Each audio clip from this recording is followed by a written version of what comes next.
Ainda sobre irregularidades na Operação Lava Jato, um ex-diretor da Odebrecht revelou que construiu um relato para incriminar o ex-presidente Lula no caso do sítio de Atibaia.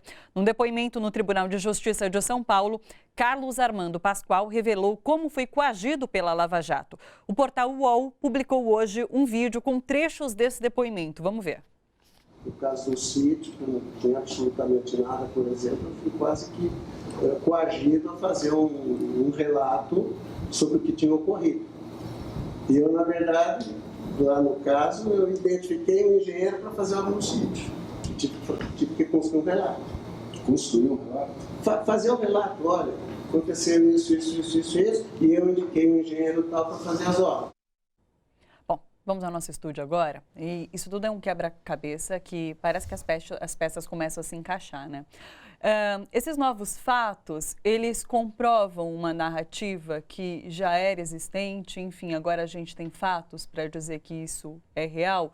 O que vocês acham? Vamos começar com o Pedro. E reforça ainda mais aquela ideia de que há um conluio entre o Ministério Público Federal e o Poder Judiciário para julgar e condenar o ex-presidente Lula, né? Ou seja, eles atuaram em sinergia, violando qualquer princípio constitucional, regra prevista no Código de Processo Penal, inclusive, que determina que o juiz deve ser neutro em relação às partes e não sequer até aconselhar as partes, ainda mais dizer como que elas devem proceder no âmbito do processo, né? Então fica muito claro esse propósito aí desde o início.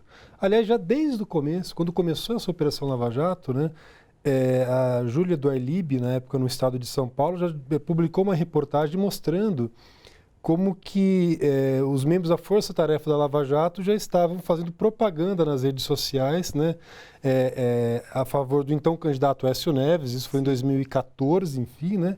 Então, quer dizer, tem um vício de origem, desde o começo. Existem muitos indícios, até mesmo provas, enfim, de que havia um partidarismo do Poder Judiciário atuando em sinergia não apenas com o Ministério Público, mas também com a mídia corporativa no Brasil, principalmente a Rede Globo, inclusive, né? E que, portanto, esse processo deve ser considerado nulo desde o começo, né? E o que mais choca, inclusive, é o fato de que não há nenhum procedimento formal de investigação tanto do ex-juiz Sérgio Moro quanto do procurador Dallagnol. Então, a gente vê uma tentativa justamente dessas mesmas instituições, do Ministério Público e do Poder Judiciário, de se blindarem.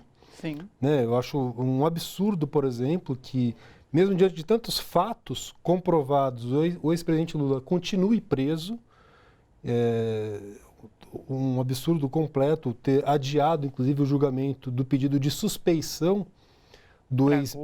quer dizer, a própria palavra suspeição, né, já indica o seguinte, olha, a simples suspeita de que o juiz possa atuar parcialmente num processo é motivo para afastá-lo. Sim. Quer dizer, agora já existem comprovações a respeito disso e nada acabou sendo feito também. Então, eu vejo, inclusive, esse encontro da Procuradora-Geral Raquel Dodge com o Dallagnol como também uma tentativa deles se protegerem dessas críticas. É importante levar em consideração que a Globo continua blindando, né? Você mesmo falou há pouco, que não foi divulgado, né, aquele áudio mais recente. Isso. Por outro lado, alguns veículos dessa mesma mídia corporativa já vêm adotando uma postura um pouco diferente. Sim. Recentemente, em editoriais, a Folha de São Paulo, o Estadão, inclusive, publicaram editoriais pedindo a saída do juiz Sérgio Moro porque já não se sustentava. Não tem como ele sustentar no cargo. Sim. Ali, né? Mas o que você acha especificamente dessa questão da Rede Globo, que não publica uma linha sobre,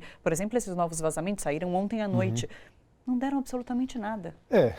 Vou parafrasear o próprio Sérgio Moro, né? Provavelmente a Rede Globo não queira melindrá-lo, né? Porque, de fato, é muito provável, inclusive, isso é o que se especula nos bastidores, que possa existir alguma conversa, algum áudio também comprometendo a própria Rede Globo. Sim, sim. Estamos na expectativa disso.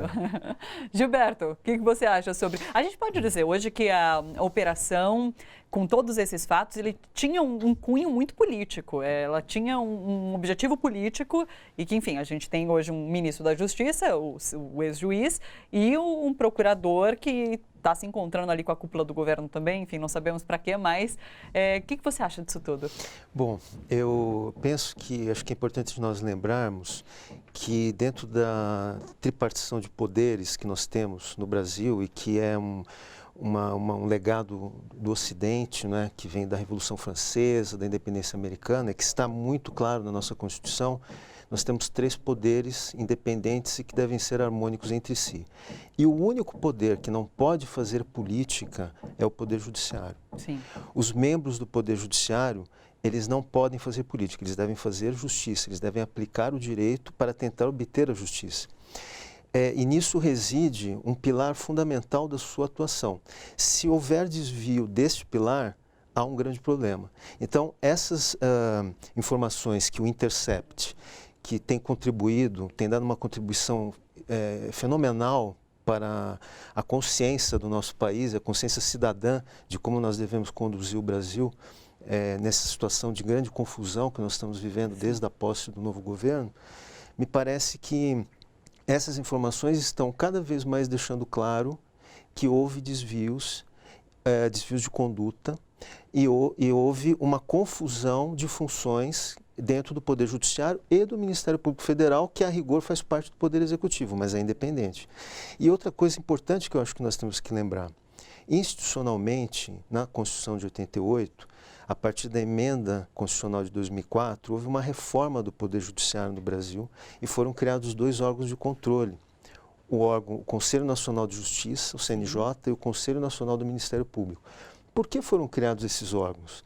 Porque havia uma percepção de que, por mais que se tenha uma crença, uma fé, uma confiança nesses poderes, eles também poderiam ter problemas, né? E ninguém pode controlar a si próprio, é preciso sempre haver controle social, controle institucional dos diferentes poderes. Então, o CNJ e o Conselho Nacional do Ministério Público Federal, do Ministério Público em geral, eles têm um papel importante a cumprir. E se eles não cumprirem esse papel hoje, eles vão cair na descrença, eles vão cair numa situação de falta de credibilidade. Então, o Pedro mencionou que até agora não houve nenhuma ação concreta. Houve uma tentativa, inclusive, né, Pedro, de se tentar um processo nesses conselhos e foi arquivado porque a obtenção dessas informações foi feita de forma ilícita. E isso não tem absolutamente nenhuma relação. Quer dizer, o fato de que nós não sabemos como que se obtiveram essas informações, o Intercept é um órgão de comunicação, recebe essas informações e ele tem todo o direito constitucional, inclusive amparado pelo direito internacional, de divulgá-las. E a partir dessa divulgação é preciso agir. Não se pode ficar apenas contemplando ou contestando o que está sendo dito ali.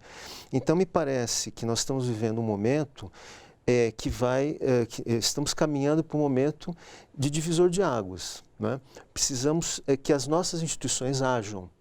Me parece também, em relação à mídia, nós não podemos esquecer, na última pesquisa do Datafolha, o ministro Moro apareceu com uma grande popularidade ainda, 54% de apoio. E isso me parece que também condiciona uma parte da mídia a manter o apoio a ele. Sim. Me parece que... por quê? Porque existe uma população relativamente grande que nós não sabemos que se manterá na medida em que os fatos venham à tona, né? Sempre haverá pessoas que vão manter a sua crença embaixo d'água, né? Ou na superfície, independentemente do que venha à tona. Mas me parece que as pessoas conscientes, mais esclarecidas e que possam manter um certo mínimo patamar de bom senso, vão começar a perceber que houve problemas. E esses problemas precisam ser corrigidos. Eu concordo com o Pedro, é necessário fazer a revisão dos processos, inclusive do presidente Lula, mas não só dele, de outros também que estão condenados e presos. Por quê? Porque está colocada em questão a isenção do juiz e a própria isenção dos promotores e procuradores que atuaram no caso. Então, esses processos eles são passíveis de vícios judiciais, vícios processuais. Isso precisa ser corrigido. Sim.